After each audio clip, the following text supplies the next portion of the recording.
ఎక్కడికి వచ్చా? సినిమాకి వచ్చావా? ఏం మూవీ పేరు?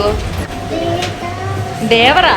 ఇక నేను మా ఫ్రెండ్ కలిసి దేవర సినిమాకి వెళ్తున్నాము, చూపిస్తా చూడండి. అవును, కెన్యాలో దేవర సినిమా వేశారు. దేవర సినిమా రివ్యూ చేద్దామని వెళ్తే నాకు దేవుడు కనిపించాడు. ఇంతకు ముందు 2-3 వీడియోల్లో థియేటర్ ఎలా ఉంటుందనే చూపించాను. ఇక ఇక్కడ పోస్టర్లు అయితే పెద్ద పెద్ద పోస్టర్లు వేయరండి, ఇలా డిస్ప్లేలో చూపిస్తున్నారు ఏ టైంకి వేస్తారు ఏంటి అనేది. తెలుగు సినిమాలు అయితే 1-2 షోలు మాత్రమే వేస్తారు, ఎందుకంటే మన తెలుగు వాళ్ళే తీసుకొచ్చి వేయాలి కాబట్టి అది చాలా ఎక్స్పెన్సివ్ అయిపోయిందండి. అందుకని 1-2 షోస్ మాత్రమే వేస్తారు.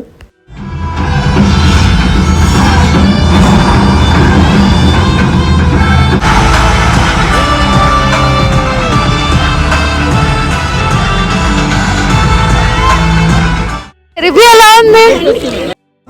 సాయి గారు, మీకు మూవీ ఎలా అనిపించింది? బాగుందా సినిమా? మూవీ చిన్నోళ్ళతో పాటు పెద్దవాళ్ళకి కూడా నచ్చేసింది. అలాగే మన వీడియో కూడా మీకు నచ్చేస్తే లైక్ చేయండి.